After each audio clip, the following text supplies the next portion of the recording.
NTA net exam ക്യാൻസലാക്കി. എന്തുകൊണ്ടാണ് ക്യാൻസലാക്കിയത് എന്നുള്ളതിന് വ്യക്തമായ ഒരു ക്ലാരിറ്റി ഇനിയും നമുക്ക് ലഭിച്ചിട്ടില്ല.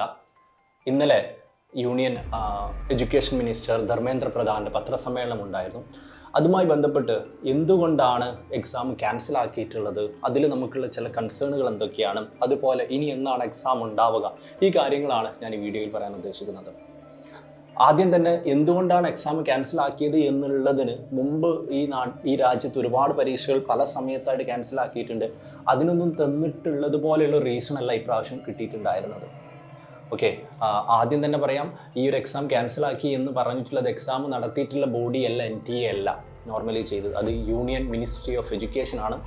അതിൻ്റെ കാരണമായിട്ടും അവർ പറഞ്ഞിട്ടുള്ളത് അവരുടെ ടെക്നോളജി ഗവൺമെൻറ്റിൻ്റെ തന്നെ ഹോം മിനിസ്ട്രിയുടെ തന്നെ ടെക്നിക്കൽ ക്രൈമുമായി സൈബർ ക്രൈമുമായി ബന്ധപ്പെട്ട ഡിപ്പാർട്ട്മെൻറ്റുകളിൽ നിന്ന് കിട്ടിയിട്ടുള്ള ഇൻസൈറ്റുകളുടെ അടിസ്ഥാനത്തിൽ എന്നുള്ളതാണ്. അതായത് NTA ഗവൺമെൻറ്റിൻ്റെ കീഴിലുള്ള മറ്റൊരു ബോഡി നടത്തിയിട്ടുള്ള ഒരു എക്സാം ഹോം മിനിസ്ട്രിയുടെ കീഴിൽ വരുന്ന ഒരു ഡിപ്പാർട്ട്മെൻറ്റിന് കിട്ടിയ ഇൻഫോർമേഷൻ്റെ അടിസ്ഥാനത്തിൽ എഡ്യൂക്കേഷൻ മിനിസ്ട്രി ക്യാൻസൽ ചെയ്തതായിട്ട് ഇൻഫോം ചെയ്യുന്നു. അതിനുശേഷം NTA ബാക്കിയുള്ള ആളുകൾ UGC ചെയർമാനൊക്കെ അത് റീട്വീറ്റ് ചെയ്യപ്പെടുന്നുണ്ട്. ഇവിടെ തന്നെ നമുക്ക് ഒരു നോർമൽ ക്യാൻസലേഷൻ്റെ അപ്പുറത്തേക്ക് നമുക്ക് ഫീൽ ചെയ്യുന്നുണ്ട്. മേ ബി അത്രയ്ക്ക് സീരിയസ് ആയിട്ടുള്ള ഒരു ഇഷ്യൂ ആയതുകൊണ്ടായിരിക്കാം ഹോം മിനിസ്ട്രി അതിൽ ഇടപെട്ടത്. That's it. പക്ഷേ ഇതിൻ്റെ ഒരു കാരണമായിട്ട് പറയുന്നത് ഇതുവരെ നമ്മൾ കേട്ടിട്ടുള്ള എക്സാം ക്യാൻസൽ ചെയ്യാനുള്ള ഒരു കാരണമല്ല. ഡെഫിനറ്റ്ലി അതും ഇതിനും പേപ്പർ ലീക്കേജുമായിട്ട് തന്നെയാണ് റിലേഷൻ ഉള്ളത്. പക്ഷേ ഇതിൻ്റെ റീസണായിട്ട് പറയുന്നത് ഡാർക്ക് നെറ്റിൽ UGC നെറ്റിൻ്റെ ക്വസ്റ്റ്യൻ പേപ്പർ അവൈലബിൾ ആയിരുന്നു, അല്ലെങ്കിൽ ഡാർക്ക് നെറ്റിൽ അവൈലബിൾ ആയിട്ടുള്ള ക്വസ്റ്റ്യൻ പേപ്പറുകൾ അനലൈസ് ചെയ്തതിൽ നിന്ന് മനസ്സിലായിട്ടുള്ളത് ഇത് UGC നെറ്റിൻ്റെ ക്വസ്റ്റ്യൻ പേപ്പറാണ്, അതുമായിട്ട് സിമിലർ ആണ്. അതിൻ്റെ അടിസ്ഥാനത്തിൽ ഇവർ അനൗൺസ് ചെയ്ത്, രാത്രിയാണ് അനൗൺസ് ചെയ്ത്, അന്ന് വൈകിട്ട് 3 മണിക്കൊക്കെ ഇൻഫോർമേഷൻ കിട്ടുന്നതിൻ്റെ അടിസ്ഥാനത്തിലാണ് ക്യാൻസലാക്കിയത്. ക്വാളിറ്റി കോംപ്രമൈസ് ചെയ്യപ്പെട്ടിട്ടുണ്ട് എന്നുള്ളത് കൊണ്ട് തന്നെ ഇവിടെ വളരെ തോട്ട്ഫുൾ ആയിട്ടുള്ളൊരു കാര്യം എന്താണെന്ന് ചോദിച്ചാൽ, ഡാർക്ക് നെറ്റിലാണ് UGC ക്വസ്റ്റ്യൻ പേപ്പർ അവൈലബിൾ ആയിട്ടുള്ളത് എന്നുള്ളതാണ്. സത്യം പറഞ്ഞാൽ എന്താണ് ഡാർക്ക് നെറ്റ് എന്ന് ഡീറ്റെയിൽ ആയിട്ട് എനിക്കറിയൊന്നുമില്ല. കേട്ടിട്ടുണ്ട്. ഗൂഗിളിൽ നോക്കുന്ന സമയത്ത് മനസ്സിലാവുന്നത് ഒരു നോർമൽ സെർച്ച് എഞ്ചിനിലൂടെ ആക്സസ് ചെയ്യാൻ പറ്റാത്ത, മേ ബി നോർമൽ ഓതറൈസേഷനിലൂടെ നോർമൽ ആയിട്ടുള്ള ജനറൽ പബ്ലിക്കിന് അറിയാത്ത, ആക്സസ് ഇല്ലാത്ത ഒരു കൂടുതലും ക്രൈമുകളുടെ അതുപോലെ തന്നെ ഹ്യൂമൻ ട്രാഫിക്കിങ്ങിൻ്റെ വളരെ സിവിയർ ക്രൈമുകളായിട്ടുള്ള പോണോഗ്രഫി പോലെയുള്ള ഇങ്ങനെയുള്ള ഡിഫറെൻറ്റ് മെയിൻലി ക്രൈം റിലേറ്റഡ് ആയിട്ടുള്ള കാര്യങ്ങൾ നടക്കുന്ന ഒരു നിഗൂഢമായിട്ടുള്ളൊരു ഇൻ്റർനെറ്റിൻ്റെ വശമാണ് ഡാർക്ക് വെബ് എന്നുള്ളതാണ്. അപ്പോൾ ഡാർക്ക് വെബിലാണ് ഈ ക്വസ്റ്റ്യൻ പേപ്പർ കിട്ടിയത് എന്ന് പറയുന്നതിൽ തന്നെ എന്തൊക്കെയോ ഒരു സീരിയസ് കൺസേൺസ് ഫീൽ ചെയ്യുന്നുണ്ട്. അതായത് ഡാർക്ക് വെബിൽ കളിച്ചുകൊണ്ടിരിക്കുന്ന ആളുകളെടുത്ത് എങ്ങനെയാണ് ഒരു ക്വസ്റ്റ്യൻ എക്സാം പേപ്പർ എത്തിയിട്ടുള്ളത് എന്നുള്ളതാണ് അതിൻ്റെ കൺസേൺ. മുമ്പും നമ്മൾ എക്സാം കേരളത്തിൽ ഉൾപ്പെടെ PSC ഉൾപ്പെടെയുള്ള എക്സാമുകളുടെ ക്വസ്റ്റ്യൻ പേപ്പർ ലീക്ക് ആയതിൻ്റെ വാർത്ത കേട്ടിട്ടുണ്ട്. പക്ഷെ അവിടെയൊക്കെ സംഭവിച്ചിട്ടുണ്ടായിരുന്നത് എന്തായിരുന്നു എന്ന് ചോദിച്ചാൽ, ഒരു പെർട്ടിക്കുലർ പേഴ്സണിൻ്റെ ഈ ക്വസ്റ്റ്യൻ പേപ്പർ കൊണ്ടുപോകുന്ന അല്ലെങ്കിൽ ക്വസ്റ്റ്യൻ പേപ്പർ സൂക്ഷിക്കുന്ന ഒരു പെർട്ടിക്കുലർ പേഴ്സണിൻ്റെ ഒരു പേഴ്സണൽ ഇൻട്രസ്റ്റിൻ്റെ അടിസ്ഥാനത്തിൽ അദ്ദേഹം ചെയ്ത ഒരു തെറ്റായ കാര്യം കൊണ്ട് മേ ബി ചില പേഴ്സണൽ ബെനിഫിറ്റിന് വേണ്ടിയിട്ട് ഫൈനാൻഷ്യൽ മോട്ടീവോട് കൂടി അദ്ദേഹം പേപ്പർ ലീക്കാക്കുന്നു. അത് ചില കുട്ടികൾക്ക് കിട്ടുന്നു, കുട്ടികൾ വിൽക്കുന്നു, കുട്ടികൾ വാങ്ങുന്നു. What are the cases. ഇങ്ങനെയാണ് ഇതുവരെ ഈ നാട്ടിൽ എക്സാമിൻ്റെ ക്വസ്റ്റ്യൻ പേപ്പർ ലീക്ക് ആയിട്ടുള്ളത്. പക്ഷെ വളരെ ഓർഗനൈസ്ഡ് ആയിട്ടുള്ള, വളരെ set of highly criminal minded ആയിട്ടുള്ള ആളുകൾ കൂടുതൽ കളിച്ചുകൊണ്ടിരിക്കുന്നത്. എല്ലാവരും അങ്ങനെയാണെന്ന് ഞാൻ പറയുന്നില്ല. കൂടുതൽ ഡാർക്ക് നെറ്റിനെ കുറിച്ച് എനിക്കും അറിയില്ല, എൻ്റെ സ്റ്റുഡൻസിനും അറിയില്ല, എൻ്റെ പരിചയത്തിലുള്ള ആളുകൾക്കും അറിയില്ല, നമുക്കതിൻ്റെ ആവശ്യവുമില്ല. അപ്പം അതുകൊണ്ട് തന്നെ അങ്ങനെയുള്ള ഒരു ഏരിയയിലാണ് ഈ ക്വസ്റ്റ്യൻ പേപ്പർ സെല്ല് ചെയ്യപ്പെടുന്നത് എന്നുള്ളതിൽ നിന്ന് മനസ്സിലാക്കുന്ന ഒരു കാര്യം, അങ്ങനെ ഡാർക്ക് നെറ്റിലേക്ക് ആക്സസ് ഉള്ള കുറച്ച് ആളുകളുടെ അടുത്ത് ഈ ക്വസ്റ്റ്യൻ പേപ്പർ എത്തിയിട്ടുണ്ട് എന്നുള്ളതാണ്. എന്ന് പറഞ്ഞാൽ ഇവിടെയും ഞാൻ മനസ്സിലാക്കുന്നത് ഒഫീഷ്യലി NTAയുടെ ഉത്തരവാദിത്തപ്പെട്ട ആളുകൾ, ഹെഡ്മാർ, ഇവരൊക്കെ അറിഞ്ഞുകൊണ്ടിട്ടുള്ള ഒരു പേപ്പർ ലീക്കേജാണ് ഇപ്രാവശ്യം നടന്നത് എന്ന് ഞാൻ ഒരിക്കലും കരുതുന്നില്ല. മറിച്ച് അതിൻ്റെ ഇംപ്ലിമെൻറ്റേഷൻ ലെവലിലുള്ള ഏതൊക്കെയോ ചില ആളുകളുടെ ചില പേഴ്സണൽ താല്പര്യം കൊണ്ട് അവരുടെ മിസ്റ്റേക്ക് കൊണ്ടായിരിക്കും ക്വസ്റ്റ്യൻ പേപ്പർ ചോർന്നിട്ടുണ്ടാവും. ഡെഫിനറ്റ്ലി ബീങ് എൻ ഓർഗനൈസേഷൻ ഇതിൻ്റെ ലീഡേഴ്സ് ഇതിൻ്റെ റെസ്പോൺസിബിൾ ആണ് കേട്ടോ. ഇതിൻ്റെ റെസ്പോൺസിബിൾ ആണ്. അത്തരത്തിൽ ചോർക്കാൻ പറ്റാത്ത രീതിയിലുള്ള ഒരു സിസ്റ്റം അവരുണ്ടാക്കണമായിരുന്നു. ഞാൻ അവർക്കൊരു ഉത്തരവാദിത്വം ഇല്ല എന്നുള്ളതല്ല ഞാൻ പറയുന്നത്. പക്ഷേ ഗ്രൗണ്ട് ലെവൽ അല്ലെങ്കിൽ ഇംപ്ലിമെൻറ്റേഷൻ ലെവലിലായിരിക്കും ഇത് ലീക്ക് ആയിട്ടുണ്ടാവാന്നാണ് ഞാൻ മനസ്സിലാക്കുന്നത്. അങ്ങനെ വരുമ്പോൾ ആ ലീക്കായിട്ടുള്ള ആളുകൾ ആരാണ്? എയ്തർ ഡാർക്ക് നെറ്റ് പോലെയുള്ള ഒരു ഡീപ്പ് ക്രിമിനൽ ആസ്പെക്റ്റിലേക്ക് ലിങ്ക് ഉള്ള അല്ലെങ്കിൽ അങ്ങനെയുള്ള ലിങ്കുള്ള ആളുകളുമായിട്ട് ലിങ്കുള്ള ഓക്കെ, ലിങ്കുള്ള ആളുകളുമായിട്ട് ലിങ്കുള്ള ആളുകളാണ്.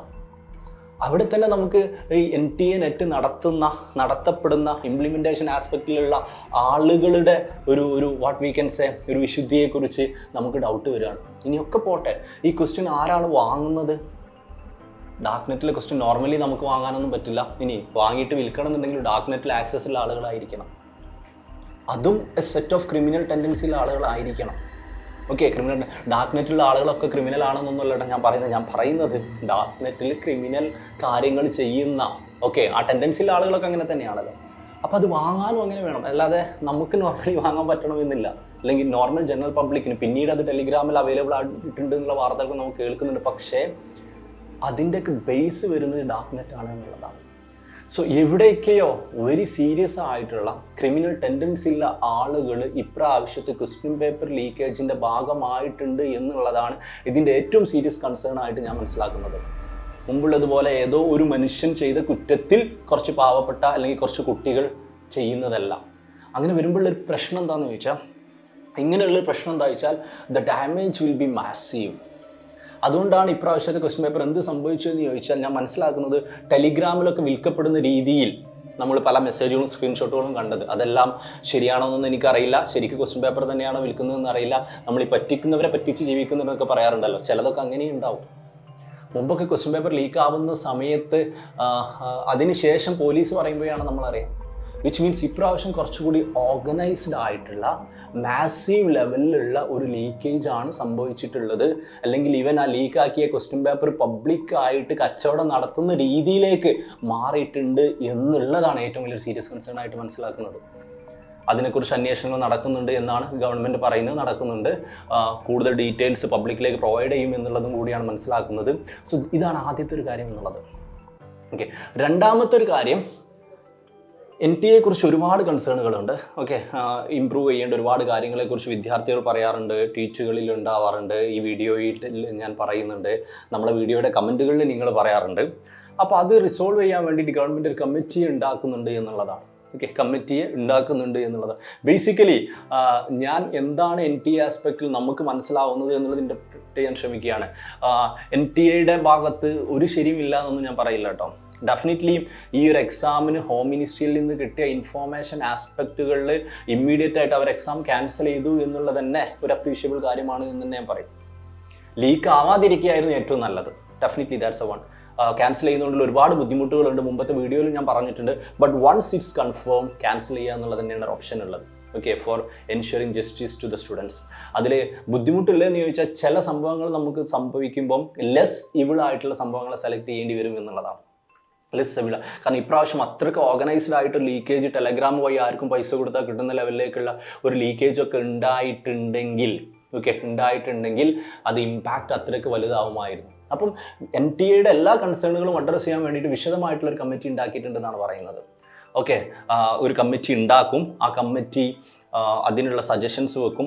ആ സജഷൻസിൻ്റെ അടിസ്ഥാനത്തിൽ NTA കഴിഞ്ഞ കുറേ കാലങ്ങളായിട്ടുള്ള കൺസേണുകളൊക്കെ വർക്കൗട്ട് ചെയ്യുമെന്നാണ് വിദ്യാഭ്യാസ മന്ത്രി പറഞ്ഞിട്ടുള്ളത്. വളരെ നല്ല കാര്യം തന്നെയാണ്. പക്ഷേ അതിലുള്ളൊരു കാര്യം, ആ കമ്മിറ്റി ഇൻഡിപെൻഡൻ്റ് ആയിരിക്കണം എന്നുള്ളതും എല്ലാ സ്റ്റേക്ക് ഹോൾഡേഴ്സിനും ഒപ്പീനിയൻ ചോദിക്കണം എന്നുള്ളതുമാണ് ഞാൻ മനസ്സിലാക്കുന്നത്. കാരണം സുബോധ് കുമാർ സിംഗ് NTA ഹെഡ് നീറ്റുമായി ബന്ധപ്പെട്ട കാര്യങ്ങൾ പഠിക്കാൻ വേണ്ടിയിട്ട് ഒരു കമ്മിറ്റി ഉണ്ടാക്കിയിട്ടുണ്ടായിരുന്നു. അദ്ദേഹമാണ് അത് അനൗൺസ് ചെയ്തത്. ദ ഹോൾ NTA ഒരു കമ്മിറ്റി ഉണ്ടാക്കിയിട്ടുണ്ടായിരുന്നു, ഒരു 4 അംഗ മെമ്പർ കമ്മിറ്റി. ആ കമ്മിറ്റിയിലെ തന്നെ മെയിൻ ആയിട്ടുള്ള ഒരാൾ ഇതേ NTA ചെയർപേഴ്സൺ ആണ്. ഇതേ NTA ചെയർപേഴ്സൺ ആണ്. പിന്നെ എത്രത്തോളമാണ് ആ കമ്മിറ്റിക്ക് ഫെയർ ആയിട്ട് റിപ്പോർട്ട് കൊടുക്കാൻ പറ്റുക? സപ്പോസ് ഞാനൊരു സിസ്റ്റത്തിൻ്റെ ഭാഗമാണ്, ഞാനൊരു കമ്പനിയുടെ ഭാഗമാണ്. ആ കമ്പനിയിൽ ഒരു ഇല്ലീഗലായ എന്തോ ഒരു കാര്യം നടന്നു, അല്ലെങ്കിൽ നോർമലി നടക്കാൻ പാടില്ലാത്തൊരു കാര്യം നടന്നു. ആ നടന്നതിനെക്കുറിച്ച് പഠിക്കാനുള്ള കമ്മിറ്റിയിലും ലീഡറായിട്ടുള്ള ഞാൻ തന്നെ ഉണ്ടെങ്കിൽ നമുക്ക് എത്രത്തോളമാണ് ആ കമ്മിറ്റിയിൽ നമ്മൾ കോൺഫിഡൻസ് ഉണ്ടാവുക? നീറ്റിൻ്റെ കാര്യത്തിലാണ് ഈ കമ്മിറ്റിയിലെ മെമ്പേഴ്സ് ആരാന്ന് പറഞ്ഞിട്ടില്ല. എഡ്യൂക്കേഷണൽ എക്സ്പേർട്സ്, സയൻറ്റിസ്റ്റ്, ഇങ്ങനെയുള്ള കുറേ കാര്യങ്ങളാണ് പറഞ്ഞിട്ടുള്ളത്. സോ ഗവൺമെൻറ് കോൺഫിഡൻ്റ് ആയിട്ടുള്ള ഏറ്റവും നല്ല NTA നിന്ന് ഇൻഡിപെൻഡൻ്റ് ആയിട്ടുള്ള ഒരു കമ്മിറ്റി മെമ്പേഴ്സിന് ഉണ്ടാക്കണം എന്നുള്ളതാണ് അതിൽ നമുക്ക് പറയാനുള്ളൊരു കാര്യം. അതോടൊപ്പം തന്നെ പറയാനുള്ളൊരു കാര്യം, ഇതിന് NTA ഇത് കേവലം ഇപ്രാവശ്യത്തെ ക്വസ്റ്റ്യൻ പേപ്പർ ലീക്ക് ആയതിനെ കുറിച്ചുള്ള ഒരു അന്വേഷണമാണെങ്കിൽ ഡെഫിനറ്റ്ലി അവർക്കത് നടത്താം. ഓക്കെ. പക്ഷേ NTA തന്നെ ഹോളിസ്റ്റിക് ആയിട്ടുള്ള ഓവറോൾ ഇംപ്രൂവ്മെൻറ്റിനെ കുറിച്ചിട്ടുള്ള ഒരു കമ്മിറ്റിയാണെന്നാണ് ഞാൻ മനസ്സിലാക്കുന്നത്. അങ്ങനത്തെ ഒരു കമ്മിറ്റിയിലേക്ക് എല്ലാ സ്റ്റേക്ക് ഹോൾഡേഴ്സിനോടും ഒപ്പീനിയൻ ചോദിക്കേണ്ടതുണ്ട്. എസ്പെഷ്യലി സ്റ്റുഡൻസിനോട്, ഈ എക്സാം എഴുതിക്കൊണ്ടിരിക്കുന്ന വിദ്യാർത്ഥികളോട്, റീസെൻ്റ്ലി NTA അതിനുശേഷം എഴുതിയ വിദ്യാർത്ഥികളോടൊക്കെ തീർച്ചയായിട്ടും ആ കമ്മിറ്റി അഭിപ്രായം ചോദിക്കണം. മുമ്പൊക്കെ ഗവൺമെൻറ് ചെയ്യുന്ന പല കാര്യങ്ങൾക്കും ഒപ്പീനിയൻ ചോദിക്കാറുണ്ട്. റീസെൻ്റ്ലി കമ്പാരിറ്റീവ്ലി അത് കുറവാണ്, പൂർണ്ണമായിട്ട് ചോദിക്കുന്നില്ല എന്നൊന്നും ഞാൻ പറയുന്നില്ല. പക്ഷേ ഇതിൽ സ്റ്റേക്ക് ഹോൾഡേഴ്സ്, സ്റ്റുഡൻസ്, അതുപോലെ തന്നെ ഇതുമായി ബന്ധപ്പെട്ട teachers, may be college assistant professors, associate professors, അതുപോലെ തന്നെയുള്ള educational experts, okay, competitive examination experts, ഇങ്ങനെയുള്ള ആളുകളോടൊക്കെ അഭിപ്രായം ചോദിക്കുക എന്നുള്ളത് വളരെ ക്രൂഷ്യലായിട്ടുള്ള ആസ്പെക്റ്റാണ്. ആ കമ്മിറ്റി ഇൻഡിപെൻഡൻ്റ് ആക്കുക, എല്ലാ സ്റ്റേക്ക് ഹോൾഡേഴ്സിനെയും ഒപ്പീനിയൻ ചോദിക്കുക. ഇത് രണ്ടും കൂടി ചെയ്താൽ will be having an hope. ഇല്ലെങ്കിൽ എഗെയിൻ അതൊരു പ്രഹസനമായിട്ട് മാറാനുള്ളൊരു സാധ്യതയാണ് എന്നാണ് ഞാൻ മനസ്സിലാക്കുന്നത്. മൂന്നാമത്തെ ഒരു കാര്യം, പലരും എന്നോട് ചോദിക്കുന്നൊരു ചോദ്യമാണ്, പെട്ടെന്ന് ഈ പ്രാവശ്യം എന്തുകൊണ്ടാണ് ഓൺലൈനിൽ നിന്ന് CBTയിൽ നിന്ന് കമ്പ്യൂട്ടർ ബേസ്ഡ് മോഡിൽ നിന്ന് OMR മോഡിലേക്ക് പോയിട്ടുള്ളത് എന്നുള്ളൊരു ചോദ്യമാണ്. സോ അതിൽ ഇന്നലെ ആ ചോദ്യം വിദ്യാഭ്യാസ മന്ത്രിയോട് ചോദിക്കുന്നുണ്ട്. ആ സമയത്ത് വിദ്യാഭ്യാസ മന്ത്രി പറയുന്ന ഉത്തരം എന്ന് പറയുന്നത് CBT എന്ന് പറയുന്നത് ഒരു സക്സസ്ഫുൾ എക്സാം എഴുതുന്ന മോഡലാണ്. ഓൺലൈൻ എന്ന് CBT means computer based test online mode ഒരു സക്സസ്ഫുൾ മോഡലാണ്. OMRും ഒരു സക്സസ്ഫുൾ മോഡലാണ്, ത്രൂ ഔട്ട് ഇന്ത്യ കാണിച്ചിട്ടുള്ളതാണ്, അത് തെളിയിക്കപ്പെട്ടിട്ടുള്ളതാണ്. അപ്പോൾ OMR ആണ് വേണ്ടത് എന്ന് ഏജൻസി തീരുമാനിച്ചു എന്നുള്ളതാണ്. അതിനു വേണ്ടിയിട്ട് മന്ത്രി പറയുന്ന രസകരമായിട്ടുള്ളൊരു എക്സാമ്പിൾ എന്ന് പറയുന്നത്, okay, we can never say which one is better. Okay, similar ആയിട്ട് either the apple or the orange.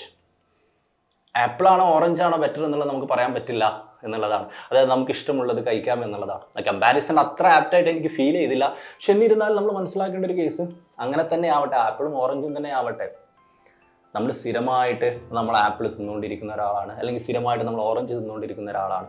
നമ്മുടെ വീടിൻ്റെ അടുത്ത് നിന്ന് നമുക്ക് ഓറഞ്ച് വാങ്ങാൻ കിട്ടും. നമുക്ക് ഓറഞ്ച് തിന്നാൽ എന്താണ് അതിൻ്റെ ഇമ്പാക്റ്റ് നമുക്കറിയാം. പെട്ടെന്നൊരു ദിവസം ഒരു കാരണമില്ലാതെ നമ്മൾ ഓറഞ്ചിന് പകരം നമ്മൾ നിലനിൽക്കാൻ വേണ്ടിയിട്ട് ആപ്പിൾ തിന്നു തുടങ്ങും. ഇവിടെ പെട്ടെന്നൊരു ഓൺലൈൻ OMRലേക്ക് ആക്കുമ്പോൾ ഒരുപാട് പ്രശ്നങ്ങളുണ്ട്. കഴിഞ്ഞ കുറച്ച് കാലങ്ങളായിട്ട് ഓൺലൈൻ മാത്രം അറിയുന്ന കുട്ടികൾ പെട്ടെന്ന് OMRലേക്ക് പോകണം. അവർക്കൊരു എക്സ്പീരിയൻസ് ഇല്ല, ആ സിസ്റ്റത്തെക്കുറിച്ച് എക്സ്പീരിയൻസ് ഇല്ല. അതിനുള്ള മതിയായിട്ടുള്ള സമയവും NTA തന്നിട്ടുണ്ടായിരുന്നില്ല. നോട്ടിഫിക്കേഷൻ സമയത്താണ് NTA അത് ഇൻഫോം ചെയ്യുന്നത്, അല്ലെങ്കിൽ within 4 or 5 or 6 months before it's A different thing. മാത്രമല്ല ഓൺലൈൻ എക്സാമിന് പ്രാക്ടീസ് ചെയ്യാൻ വളരെ ഈസിയാണ്. ഒരു മൊബൈൽ ഫോൺ ഉണ്ടായാൽ മതി, അത് ഓൾമോസ്റ്റ് എല്ലാവരുടെ അടുത്തും ഉണ്ടാവും. OMR എക്സാമിന് പ്രാക്ടീസ് ചെയ്യാൻ OMR വേണം, അതിൻ്റെ കോപ്പി വേണം. മാത്രമല്ല OMR ഏത് ഫോർമാറ്റിലാണ്, I mean roll number, question paper code, എന്തൊക്കെയാണ് OMRൽ ഫില്ല് ചെയ്യുക, ഓക്കെ, എന്നുള്ളത് പോലും നമ്മളൊക്കെ മനസ്സിലാക്കുന്നത് ക്വസ്റ്റ്യൻ പേപ്പറിൽ എക്സാമിന് ഇത് കാണുമ്പോഴാണ്. ഒരു സാമ്പിൾ OMR പോലും റിലീസ് ചെയ്തിട്ടില്ല എന്നുള്ളതാണ് ഞാൻ മനസ്സിലാക്കുന്നത്, ഞാൻ കണ്ടിട്ടില്ല. അപ്പോൾ പെട്ടെന്ന് എന്തായിരുന്നു പെട്ടെന്ന് ഓൺലൈനിൽ നിന്ന് OMRലേക്ക് മാറാനുള്ള കാരണം എന്നുള്ളത് ആപ്പിളാണോ ഓറഞ്ച് ആണോ എന്ന് നമുക്ക് പറയാൻ പറ്റില്ല എന്ന് പറയുന്നത് പോലെ സിമ്പിളായിട്ട് പറയാൻ പറ്റില്ല എന്നാണ് ഞാൻ മനസ്സിലാക്കുന്നത്. മേ ബി അന്വേഷണങ്ങൾക്ക് ശേഷം വെളിപ്പെടുത്തുമായിരിക്കും. കൂടുതലൊരു ബെറ്റർ ക്ലാരിറ്റി അതിലും NTA പ്രൊവൈഡ് ചെയ്യേണ്ടതുണ്ട് എന്നുള്ളതാണ് ഞാൻ മനസ്സിലാക്കുന്നത്. ഇനിയുള്ളൊരു കാര്യം എന്നാണ് അടുത്ത എക്സാം എന്നുള്ളതാണ്. അതോടൊപ്പം തന്നെ പഠിക്കുന്നതിനെ കുറിച്ചാണ്. ഇപ്പോൾ ഞാൻ ഇത്ര കൺസേൺ ഒക്കെ പറഞ്ഞപ്പം, കമ്മിറ്റിയെക്കുറിച്ച് പറഞ്ഞപ്പോൾ, ഡാർക്ക് വെബിനെ കുറിച്ച് പറഞ്ഞപ്പം, അതുപോലെ തന്നെ OMRനെ കുറിച്ച് പറഞ്ഞപ്പോൾ നിങ്ങൾക്കൊക്കെ ഒരു കൺസേൺ ഉണ്ടായിരിക്കാം. NTA ഇനി വിശ്വസിക്കാൻ പറ്റുമോ, ഇനി എന്തിനാണ് എക്സാം എഴുതേണ്ടത്, ഓക്കെ, എക്സാമുമായിട്ട് മുന്നോട്ട് പോകണോ, ഈ പരിപാടി നിർത്തണോ എന്നുള്ളതൊക്കെ.